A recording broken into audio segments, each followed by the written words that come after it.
je décide de te faire régner dans ma vie. Ce srout qui m'a été donné à moi toute petite de pouvoir moi dire à Kadosh Baruch Hu, devant le grand roi du monde, Melech Malcham Lachim à Kadosh Baruch Hu, Hachem, moi je suis toute petite mais je veux bien, c'est pas que je veux, c'est un mérite pour moi de te faire régner dans ma vie. Et pour ça, il faut aussi reconnaître toutes les bonnes choses, les bonnes midotes et les talents qu'Hachem m'a donnés. Parce que je ne peux travailler que sur mes midotes que si je sais quelles sont mes bonnes midotes. Je ne peux pas travailler et faire tchouva que sur ce qui ne va pas si au moins je ne sais pas déjà ce qui va. Parce qu'il faut savoir qu'on a quand même 90% de choses qui vont bien et 10% de choses à travailler. Mais si j'ai l'impression que je suis toute tordue tout le temps, je vais difficilement pouvoir travailler sur mes... parce que j'aurai toujours l'impression que je suis complètement naze. Et la Hamlacha d'Hachem, la royauté d'Hachem, elle ne dépend que de moi. La volonté de faire tchouva ne dépend que de moi. Hachem, il me tend la perche, mais Hachem, il a besoin de mon ratson ce jour-là, de ma volonté.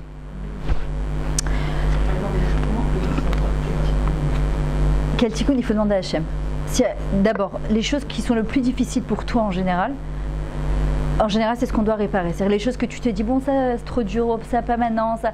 Et aussi, c'est Hachem, qu'est-ce que je suis venu faire sur terre? C'est-à-dire là, tu vas m'accorder encore un an de vie, c'est quoi le but? C'est quoi mon rôle sur terre? C'est-à-dire, il te répond. Moi, j'ai demandé pendant des années, je peux te dire qu'il te répond.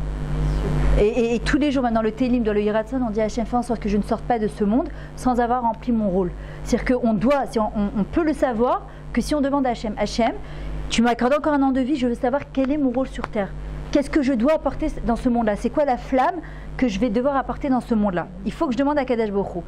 Qu'est-ce qu'on va voir aussi à Kadosh Baruch Hu, ce qu'il attend à Rosh Hashanah, et ce qu'il attend en général, même dans l'année, c'est de la irpatiout. C'est quoi de la irpatiout? De la considération. Irpatli mi mère, irpatli mi meno. On est toujours en train de dire à Hachem, ouais, j'ai prié, j'ai fait 40 jours de Nishmat Kolcha, j'ai fait 40... Hachem, il dit, attends, t'as fait pour recevoir quelque chose. Qu'est-ce que toi, tu es prête à faire gratuitement, Bechina, gratuitement pour moi, sans rien attendre en contrepartie de ça? Qu'est-ce que tu es prête à faire pour moi?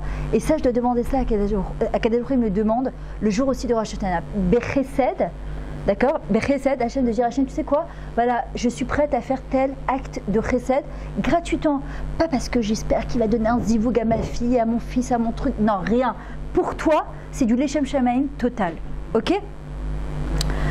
Aussi de la acharayut. C'est quoi de la acharayut? La responsabilité, être responsable de sa vie. C'est-à-dire que notre vie, il y a des gens parfois, on parle de que Dieu préserve de suicide. Parfois, les gens ils se suicident parce qu'ils ne supportent plus. On dit que le plus grand suicide, c'est le suicide spirituel d'une personne.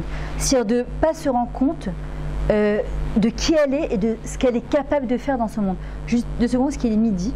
Et à midi, enfin, il y a une partie des femmes qui le savent, tous les jours à midi, depuis l'attentat de Nice, j'avais lancé un projet pour la Géoula. Parce que malheureusement, on s'habitue trop vite aux attentats, aux trucs, on passe à autre chose, on se dit bon, bah, qu'est-ce que tu veux qu'on fasse? Et à midi, tous les jours, depuis déjà plus de 2 ans, ça fait 2 ans l'attentat de Nice, je crois, hein, ça fait 2 ans pile, que tous les jours à midi, heure israélienne, on demande la Géoula, Bezrat Hashem, puisqu'il est midi, que le Beth Amidash soit reconstruit, que le Mashiach, on ait le srout de le voir de notre vivant, Bezrat Hashem, que tous les gens de Koussaras se soient ralliés dans des bonnes conditions et facilement, qu'on fasse tous tes chouvas Be'ava pour Akadosh Baruch Hu. Et pendant 5 minutes, on dit merci à Akadosh Baruch Hu de tout ce qu'il nous fait, de tout ce qu'il nous donne et de tout ce qu'il nous donnera. Voilà, tous les jours à midi, je vous invite à vous joindre à ce projet parce que plus on est en force et plus on aura le srout de faire venir la Géoula rapidement, Bezrat Hashem. C'est quoi être responsable? La Acharayut. Ça s'écrit Aleph, Red, Resh, Yud, Vav, Tav. Aleph, c'est Hachem Echad. Je peux pas dire, écoute, moi je suis juif dans mon cœur, je fais ce que je veux, vous n'allez pas me dire ce que j'ai à faire. Akadosh Baruch Hu, il dit non. Tu es responsable de ta vie et tu n'as pas le droit d'être mévateret, de céder sur ton toi-même, mais tu es responsable aussi par rapport au klal. On est tous dans le même bateau, je ne peux pas faire un trou dans mon bateau en me disant, écoute, je suis libre de faire ce que je veux, moi j'ai besoin d'eau, je vais faire monter. Non, non, ça n'existe pas. Ça n'existe pas, ça ne marche pas comme ça. Aleph de Acharayut, Yesh Hachem, Yesh Elokim. Ach, l'autre c'est mon frère. Acher, il y a quelqu'un d'autre à part moi. Acharay, il y a quelqu'un d'autre derrière moi. Et c'est ça être responsable. Akadosh Baruch Hu nous dit, est-ce que vous êtes des personnes responsables le jour de Rosh Hashanah? Il nous pose cette question-là aussi. Ce srout-là, de pouvoir dire tous les matins Modani Lefanecha. On ne se rend pas compte, on a l'impression, le fait, on l'a appris en chantant quand on était petits, et c'était tôt ce matin par une belle journée. Et à 21h, on le chante Modani Lefanecha. Attends, vous vous rendez compte que tous les soirs, notre Neshama, elle monte là-haut et que tous les matins, elle redescend parce qu'elle s'engage à se comporter le mieux possible le lendemain. Et qu'on a ce srouta, le premier mot qu'on dit en ouvrant les yeux, c'est Moda, je te remercie Akadosh Baruch Hu. On réalise cette grandeur-là. Le jour de Rosh Hashanah, c'est se rappeler que je vais main dans la main avec Hachem devant le shofet, Baruch Oev Melech Hamishpat, non, Baruch Melech Hamishpat, non, Oev Melech, j'ai un trou. Mishpat, c'est-à-dire que Akadosh Baruch Hu, c'est lui le shofet. Imaginez quelqu'un, il va devant un shofet et il se rend compte quand il lève la tête que c'est son oncle. Comment il va se sentir en sécurité? Il dit bon, il va avoir un peu de Rahmanout sur moi. Le Rav Pinkus dit c'est pareil. Quand tu te trouves devant Akadosh Baruch Hu, il faut que tu te rappelles En, Od, Milvado, VFS Zulato. Parce qu'a priori, avec nos Averot, parfois on crée des anges accusateurs. Pourquoi justement les gens ils disent attends, une fois que j'ai fait tchouva, pourquoi Akadosh Baruch Hu il vient, il m'éprouve? Alors, parce que quand, avec nos Averot, on crée des anges accusateurs. Quand on vient, on dit à Hachem, tu sais quoi, je fais tchouva, je te promets, tu vas voir, je vais pas recommencer. Les anges accusateurs, ils viennent, ils disent elle nous a fait la même chose l'année dernière. C'est du blablabla, ces histoires. Tu vas voir que c'est pas vrai. Alors qu'est-ce qu'Hachem il fait? Il dit moi, je vais te prouver qu'elle est capable. Moi, je sais qu'elle est capable. Mais Hachem, qu'est-ce qu'il veut faire quand il nous remet dans la même situation? Il veut qu'on se prouve à soi-même que oui, on est capable. Pas à lui. À lui, à Kadesh Baruch Hu, il n'a aucun doute qu'on est capable. Alors, en vrai, quand on va le jour de Rosh Hashanah, on dit En Od Milvado. Il n'y a rien par Akadosh Baruch Hu. Il n'y a personne entre Hachem et moi. C'est Akadosh Baruch Hu, c'est toi qui vas me juger et je te fais confiance à 100%. On dit que même le pire des rachats, quand il a bitachon, pas emuna, bitachon, s'il y a une confiance totale en Akadosh Baruch Hu, qu'il sera sorti Zakai du Mishpat, c'est-à-dire méritant du Mishpat, alors Bezrat Hachem, il sortira méritant du Mishpat. C'est vouloir être, comme on dit, des Yeladot Tovot, des gentils enfants pour Akadosh Baruch Hu, parce que c'est ça qui nous rendra gentils. Et encore une fois, gratuitement, pas les tmouras de quelque chose pour le but de recevoir quelque chose, pas du tout. Je veux être une Yalda Tova par rapport à tout ce qu'Hachem il m'envoie, c'est tout simplement. Maintenant, se rappeler que parmi tout ce qu'Hachem il va juger, les animaux, les arbres, il n'y a que nous qui avons le Koach HaBechira. Il n'y a que nous, en tant qu'êtres humains, qui avons la possibilité de choisir. Il y a marqué au Bachartem Bachaim, et vous choisirez la vie. Tous les jours, pendant cette période-là, on rajoute à Kadesh Baruch Hu. Zochenu lechaim, kodvenu besefer chaim tovim ushalom. Inscris-nous dans le livre de la vie. Bon, déjà, si tu nous mets dans le livre de la vie, finalement, qui fait Sefer Parnassa, Veshalom, Vebracha, Vetruin. Et en vrai, après, qu'est-ce qu'on rajoute? Les ma'ancha. Pour toi. Alors là, tu te dis, attends, c'est un peu mytho, quoi. Non, c'est pas pour lui, c'est pour moi, pour me faire kiffer moi. Chez dit non. C'est les ma'ancha. Pourquoi? Parce que chaque juif est venu sur terre. Pourquoi? Pour faire Kiddush Hashem, pour sanctifier le nom d'Hachem. On a plein d'histoires qu'on nous a racontées de gens qui sont morts en Kiddush Hashem et que leur Neshama est monté directement. Akadosh Baruch Hu, il ne veut pas qu'on meure en Kiddush Hashem, il veut qu'on vive en Kiddush Hashem. Vivre en Kiddush Hashem, c'est d'ailleurs le cours que j'ai donné hier soir sur la communication parent-enfant, c'est est-ce que notre comportement donne envie aux gens d'être dans la Torah? Est-ce que ma relation avec Hachem, quand les gens me regardent, ils se disent ah si c'est ça la Torah, combien de fois, si c'est ça les religieux, bon après c'est des prétextes pour les gens pour se dire si c'est ça, non ça marche pas non plus comme ça, c'est pas ça. Mais est-ce que moi en tant que moi, je donne envie aux gens d'être dans la Torah? Est-ce que quand je me couvre la tête, quand je m'arrange, quand je fais ma tefila, quand je vais voir quelqu'un qui se comporte pas bien, est-ce que je vais être capable de la doune et kafstrout, de lui trouver des circonstances atténuantes? Est-ce que mon comportement en tant que moi-même, c'est un comportement de Kiddush Hashem, c'est que sanctifier le nom d'Hachem sur terre? Il n'y a pas de salaire qui peut être donné sur terre parce que c'est tellement grand. C'est un des buts sur terre, c'est de venir de sanctifier le nom d'Hachem. C'est tellement énorme de faire un truc pareil. Et en vrai, c'est est-ce que mon comportement, il donne envie aux autres d'avancer? Akadosh Baruch Hu nous a créé avec deux Yetzarim, Yetzara, Yetzaratov. Et Hachem, c'est comme ça qu'il nous aime, avec le Yetzara et le Yetzaratov. Et c'est comme ça qu'Hachem, il veut qu'on le serve, avec notre Yetzara et notre Yetzaratov. Et on doit léodot l'Hachem sur le fait qu'on a Yetzara parce que c'est notre coach de vie. Si on n'avait pas Yetzara, ben forcément, on courrait après Hachem toute la journée. Mais comment on va recevoir un sachar, un salaire, si tout est accessible de manière facile? Non, Hachem, il veut qu'on ait ce koach-là de pouvoir choisir pour que Bezrat Hachem à 120 ans, on puisse arriver dans la Kadesh Baruch Hu, et c'est notre Yetzara lui-même qui va venir nous récupérer notre Neshama en disant voilà, ça c'est mon élève et je suis fière d'elle. Et il y a d'ailleurs la lettre du Yetzara que j'adore, il dit j'en ai marre de lutter avec des gens qui au premier ring, boum, le premier coup de poing, il dit laisse tomber, c'est pas pour moi. Et là, mais lève-toi. Notre Yetzara, c'est notre entraîneur. Comment on dit le coaching en hébreu? Imoun. Imoun, les Amen, d'accord? C'est un entraîneur, ça vient du Weimouna. C'est un entraînement au quotidien. Et quoi? Non, le Yetzara, il a appelé, il faut les Ravanoto, il faut le canaliser, il ne faut pas tuer. Le Yetzara, au début de la Torah, il est appelé Tov Meod, très bon. Pourquoi? Parce que ton Yetzara, tu vas le mettre, si tu le mets au service d'Hachem, c'est-à-dire que tu as cet esprit de contradiction, mais en vrai, il est bon cet esprit de contradiction parce qu'il va te permettre de faire des choix, et c'est là que tu vas avoir ton salaire. Au contraire, c'est quelque chose de très bien. Le Yetzara, il sera complètement annulé à la fin des temps parce qu'il n'y aura plus besoin de Yetzara. Mais pour le moment, c'est quelque chose de très bien, à condition que tu le mettes au service divin. Mais si tu l'utilises que pour toi, pour ton plaisir à toi, alors là, il devient quelque chose de catastrophique. Maintenant, savoir que le monde, il a été créé par le din, et nous, on va reconstruire ce monde par le chesed. Il faut savoir, sur tous les jours de Rosh Hashanah, pour celles qui invitent.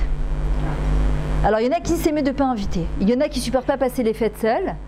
Alors, celles qui ont l'habitude d'inviter, juste une chose, Rabbi Nachman, il dit, faites très attention ce jour-là, on n'a pas le droit de s'énerver et on n'a pas le droit de juger. Si tu invites ta belle-fille ou ta belle-mère ou ta belle-sœur et que tu es là, tu commences à dire, c'est pas possible, il y a que moi qui fais tout, j'ai tout fait pendant 2 jours, mais même pas elle a son petit doigt, vas-y qu'elle parle, elle prend son café, son cake, et ça c'est... Si je commence à juger ce jour-là, je suis jugée Bechazara. Donc il faut faire attention.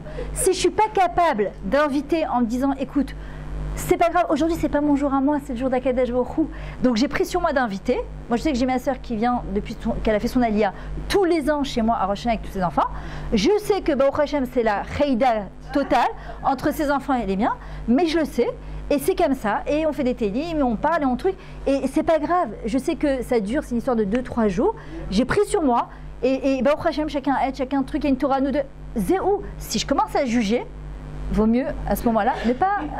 Parce que comme je juge, je suis jugée. Et c'est pour ça que c'est important de ce jour-là.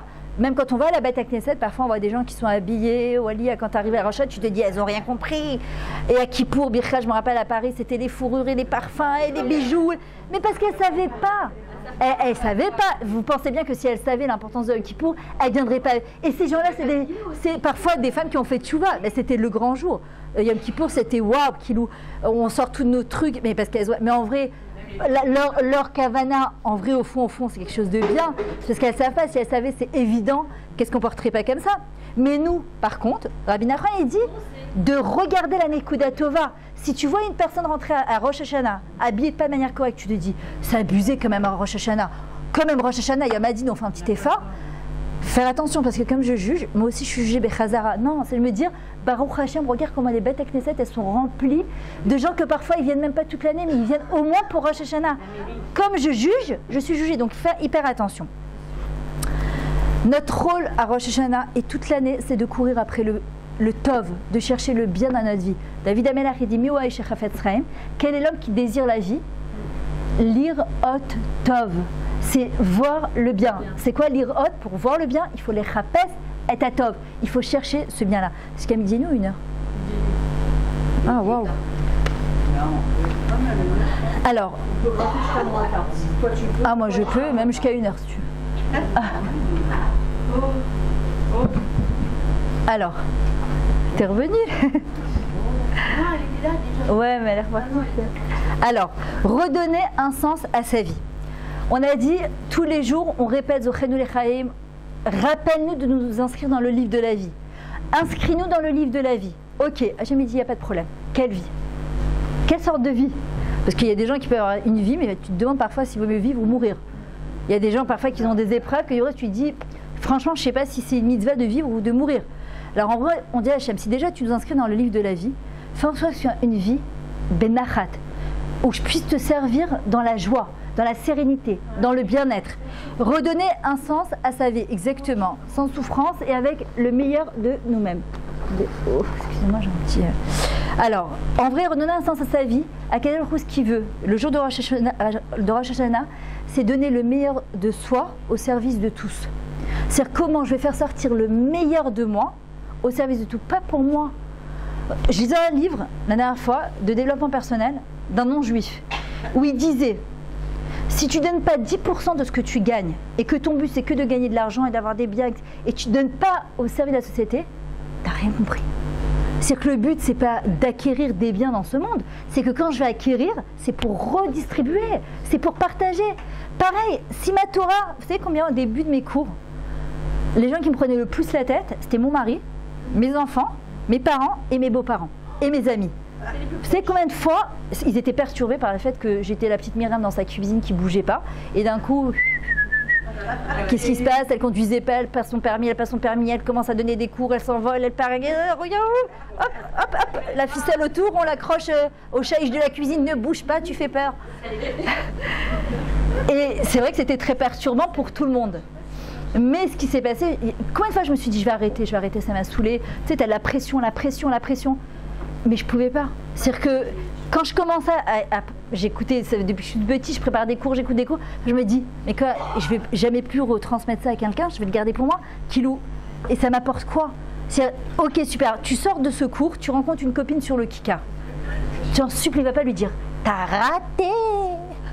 C'est le truc le plus énervant. Mais non, si elle n'est pas venue, c'est qu'elle peut-être elle pouvait pas, c'est qu'elle a eu un empêchement. C'est, tu sais quoi, prends 1, 2, 3 points que tu as retenus du cours et tu vas lui retransmettre, tu lui dis, tu sais quoi, regarde ce que j'ai appris.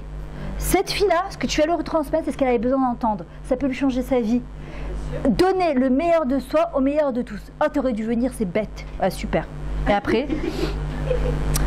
à Rosh Hashanah, Akadosh Baruch Hu, il nous rappelle à l'ordre. On aimerait bien changer le monde. Le Rav Salanter, il dit, on ne peut pas changer le monde.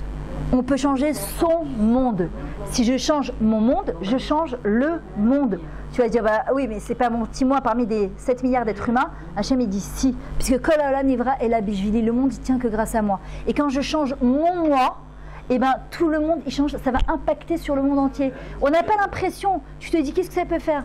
La dernière fois, j'avais raconté cette histoire. Chaque fois que je fais Bezrat Hashem Bli Neder, en tout cas, quand je vais au mikvé, quand j'allume mes bougies de Shabbat, quand je fais ma fraîche-trala, quand je mets un kissou sur la tête, quand je m'habite Siout, quand je donne un cours de Torah, je dis toujours Beshem Kol Israël, au nom de tout Israël. C'est-à-dire que je mets pas mon kissou que pour moi, j'ai pas au mikvé que pour moi, j'allume pas mes bougies de Shabbat pour moi, je fais pas le Shabbat que pour moi.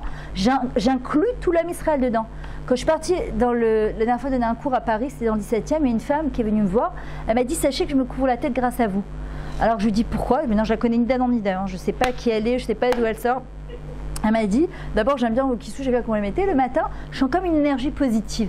Ça se trouve, on est tous à Révim Zélazé, on est tous dépendants les unes des autres. On est comme un maillon. Maintenant, moi je ne sais pas qui est la personne qui vient après moi dans ce maillon. Mais il regarde que le matin, quand je dis chaque fois à Kadosh Baruch Hu, je ne mets pas mon kissou que pour moi, que ça donne la force à d'autres femmes de se couvrir la tête. Je ne sais pas la personne. À 4000 km à Levallois, une bonne femme qui s'est couvert la tête, juste parce que j'ai dit de chez moi, Beshem Kol Israël. Et vous êtes toutes invitées à faire cette chose-là. Ça ne demande pas grand-chose. C'est juste dire, je ne serai pas spectatrice de ma vie, je serai actrice. C'est-à-dire que quand je préparais mon Rosh Hashanah, de dire à Hachem, tu sais quoi, c'est pas mon Rosh Hashanah que je prépare. C'est ta Séouda à toi, ta Amlacha à toi, c'est ta royauté à toi que je suis en train de préparer. Et j'inclus dedans tout l'homme Israël pour que Bezrat Hachem, toutes ces femmes qui ne peuvent pas, qui ne savent pas, qui sont éparpillées dans le monde, c'est ce Giboutz Galouyot qu'il y a, et bien Bezrat Hachem, ça leur donne la force de faire ces choses-là. Le Harizal, il dit, on arrive à 120 ans, Hachem, il va dire, sache que elle a fait tchouva grâce à toi, et il l'a fait tchouva, et celui-là de Honolulu, et celui-là de Miami, celui-là de tu dis, je connais pas, j'ai dit, toi tu connais pas, mais par ta kavana, juste dans ta tête, dans ta cuisine, de Natania, tu as pensé à tout le Ham Israël, tu as permis à d'autres personnes de faire tchouva. Ça s'appelle être ça, donner le meilleur de soi au service de tout. C'est-à-dire que c'est pas grand-chose, mais c'est énorme, on ne se rend même pas compte de la grandeur de la chose. Maintenant, Rosh Hashanah, on est comme un carrefour de notre vie, d'accord? Ou bachartem, bachaim. On a les brachot, on a les klalot. Akadosh Baruch Hu dit voilà, c'est vous qui choisissez. Parfois tu dis oui mais attends, tu vois bien les épreuves de la vie. Parfois les épreuves de la vie, on se les attire malgré nous, d'accord? Chas v'shalom. Après il y a des fois que Dieu préserve des décrets de vie qu'on ne peut pas comprendre, on ne comprend rien, on ne sait rien. Il faut justement, c'est quoi la émouna? La confiance en Hachem, c'est là où la logique s'arrête, la foi, elle démarre. Bien sûr, c'est dur, c'est très dur. Mais évidemment que c'est très dur. C'est quoi la émouna justement? Heureusement qu'on a la émouna qui nous tient parce qu'on ne tiendrait pas. Avec tout ce qu'on entend, tu te dis parfois, Kilou, pourquoi? C'est lama. Maintenant, dans ce sommet de vie, dans ce carrefour de vie, il faut arriver à comprendre, comme quand sur la route, il y a un carrefour, à un moment, tu dois prendre un kivun. Tu dois choisir où tu vas à droite ou tu vas à gauche. Et parfois, tu es là, tu regardes, tu sais pas, le Waze, il marche pas, il tourne sur lui-même et tu te dis, je fais quoi, je fais quoi, je fais quoi. Et en vrai, à Kadesh Barnea, il dit, allô, on te klaxonne derrière. Il y a des gens qui doivent circuler et on attend que tu prennes ta décision. Maintenant, il faut savoir qu'on est tous, on aimerait bien prendre tous le large. Et parfois, il y a des gens qui ont peur de lâcher les amarres parce qu'ils se disent, ça fait peur. Moi, je connais, moi, ça fait depuis que je suis petite, j'ai grandi comme ça, en Tunisie, au Maroc, c'est comme ça que je fais. Mais Kadesh Barnea, il dit, non, mais à un moment, il faut changer, il faut évoluer. Même une chose, parce qu'un juif, quand il avance pas, il recule. C'est comme ça, c'est pas moi qui le dis, c'est Chachamim. C'est on avance, on recule. Avancer, on n'est pas obligé de sauter les étapes. Il faut surtout pas les sauter. C'est l'échelle de Yaakov Avinu. C'est juste avance, encore un pas, encore un petit pas. Même un petit truc, ça peut être faire un Shariatsa, faire Birkat Amazon. Et si on le fait déjà, se concentrer un petit peu plus de ce qu'on a l'habitude. Ça peut être simplement faire un sourire. Ouais. Quand on fait Shariatsa, moi, il m'arrive de marcher. Il faut s'arrêter. Normalement, il faut s'arrêter. Ouais, normalement il faut. Hein? Ah non, normalement il faut s'arrêter et de faire Shariatsa Bechavana. Il faut s'arrêter. Ouais. Non, tu peux faire debout. Moi, ça fait des années que je fais Shariatsa et j'arrive pas à l'apprendre en hébreu. Je la fais qu'en français. C'est-à-dire traduit en français? Traduit en français. J'arrive pas à l'apprendre. C'est pas grave. Non, j'arrive pas à le lire. C'est pas grave. Dans les magasins, je peux t'acheter. C'est détaillé. Ouais. Tu peux le mettre devant ta salle de bain. Ouais, Toi, tu le lis et il en Ouais. phonétique. Ça va t'aider. Ouais, super, Khadri. Alors, à Rosh Hashanah, à Kadesh Barnea Hu, pourquoi il nous met face à ce carrefour de vie? Parce que quelque part, il est en train de nous dire, il faut retrouver un élan de vie. Il faut savoir que ce qui a de sens dans notre vie, c'est ça qui nous amène de la joie. Les gens cherchent la joie. Vous savez ce qui amène la joie? C'est quand je fais des choses et que ça a un sens. Je cuisine pas parce que je suis obligée, mais parce que j'ai choisi. Parce que j'ai le sroud de pouvoir cuisiner encore cette année, de faire mes courses de Rosh Hashanah, de pouvoir me tenir sur mes deux jambes, Baruch Hashem, et de cuisiner pour faire régner le roi des rois. C'est-à-dire que quand je vais faire mes cours, je ne le fais pas comme une miskina, j'en peux plus, il n'y a que moi qui fais les cours, je suis fatiguée. Non, j'y vais parce que j'ai le srout Hachem. Merci, tu m'as donné la force, les moyens, la possibilité de faire mes courses et de pouvoir te faire encore une souda. Si je recevais quelqu'un de très important à la maison, comment je serais? Comme une folle en train de courir, je mettrais des panneaux partout, il y a Bibi qui arrive chez moi, faites attention. Et je suis en train de recevoir le roi du monde. Vous vous rendez compte? C'est-à-dire que c'est waouh, Kilou. Et les enfants, encore une fois, c'est ce qui